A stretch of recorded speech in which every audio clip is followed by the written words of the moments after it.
Welcome to a Snoggletog special of a brand new series where we basically set the camera anywhere we want and you're trying to find secrets and new discoveries inside Jumpstart's School of Dragons.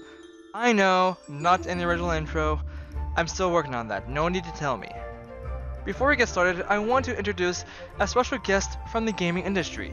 I spoke with him and he thought the first episode was a great start.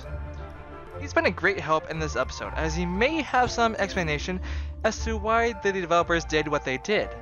Like I said, this is a new series and I'm still getting used to this. With that out of the way, let's get started.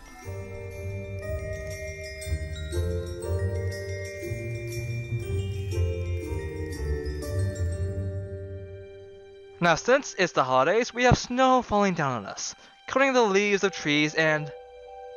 oh. Well, now it's just snow not being snow. What's happening is that the snow is constantly falling in front of the camera to make it seem like it's snowing endlessly. But in reality, it's another camera trick that the developers use to save on memory. If the snow were to encompass Burke and the school, it would end up causing lag, at least for mobile users. Snow isn't the only thing attached to the camera. Turns out the arrow is an actual 3D object that moves around when you move the camera. I used to be a dragon trainer like you. Then I took an arrow to the knee. Besides snow, there isn't a lot going on during the holidays in School of Dragons. Well, besides the constant sales. So surprisingly, they actually brought a new Loki's Maze in the form of Loki's Maze of Cheer. You should know the layout by now. Every challenge has a walkway to and from it that leads to the next challenge until you get to the end. First off, we have this Indiana Jones-like bar run, where you hide in crevices in a cylindrical tunnel. Up next is a challenge where items that don't match the description will fall into the endless void where you walk across them. What's at the bottom is pretty much exactly what you'd expect. In the next room, you have to move these statues onto the buttons to get the beam to rise and answer the question. The pillars are underground and rise to the floor wherever the beam moves to where it's supposed to go. Up next is my least favorite, memorizing the tiles. You see why, don't you? After that is the moving platforms room, which pretty much needs no explanation. Though can we talk about how it's physically impossible for the platforms to be floating? There just isn't a scientific explanation here. The only idea that I have is magnets. Up next is, oh wow! A challenge that is actually a maze! Inside of Loki's Maze of Cheer!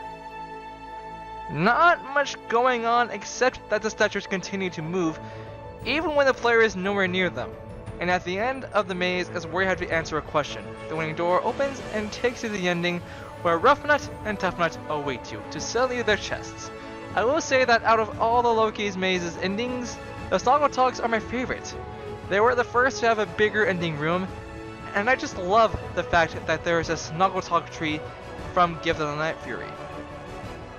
Of course, how could I forget the recently added Snoggletog missions and Dragon Tactics?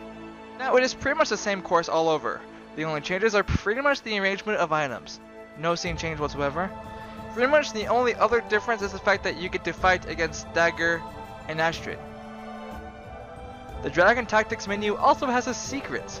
If you move the camera down a bit, you will see that there is possibly an unnamed level with the Impossible Island as a thumbnail. Maybe in the next expansion pack we'll be trying to beat Nikora in each of the islands that we find. Or perhaps this is just a template the programmers use when putting the levels together. The latter is my guess. Of course this would be the end of our show, but there is one thing I have noticed in School of Dragons. Though you normally don't see this, there are symbols all over the school. There is a symbol for entrances and exits, stables, and fishing spots. One explanation is that there was once a mini-map, but that has been taken out. And these symbols show up in post-map areas, such as Dragon's Edge, as well as the Lookout. Perhaps the developers intend at one point to bring back the map? Who knows? Thank you everyone for joining me on this adventure.